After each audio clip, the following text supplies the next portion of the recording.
OBC असेल किंवा इतर जातीमध्ये किंवा आता अनुसूचित जातीमध्ये जातीमध्ये भांडण लावून सरकारला नेमकं काय साध्य करायचे? याच्यामध्ये आपण लक्षात घ्या की हे जे सरकार आहे ते खास करून या इथं असणाऱ्या अल्पसंख्याक समाजाचं आहे. मी नाव घेऊ इच्छित नाही.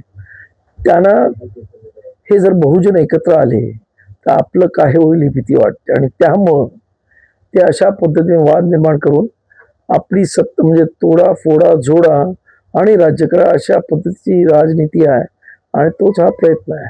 दिल्लीमध्ये जंतर मंतरवरती आंदोलन झालं, त्या ठिकाणी देखील बाबासाहेबांचा फोटो घेऊन संविधान घेऊन त्यावरून लढलं गेलं. आज त्याच्यावरती लाठीचार्ज झाला, ज्या पद्धतीने सगळं महाराष्ट्राने देशानं पाहिलं. तर आजही तशाच पद्धतीनं जो आंबेडकरी चळवळीमध्ये या उपवर्गना जो संताप आहे तो कुठेतरी रस्त्यावरती येतोय का आणि सरकारला काय इच्छा?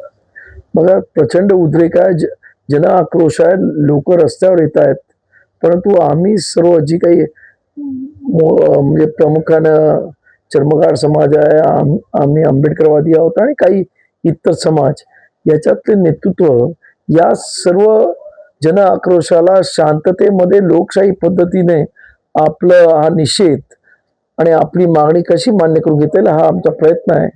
आम्ही लोकशाही मानणारे लोक आहेत आणि लोकशाहीमध्ये जेवढ्या जास्त पद्धतीनं या संपूर्ण आंदोलनाला अत्यंत लोकशाही पद्धतीनं आम्ही ते आंदोलन आतापर्यंत कंट्रोल केलेलं आहे.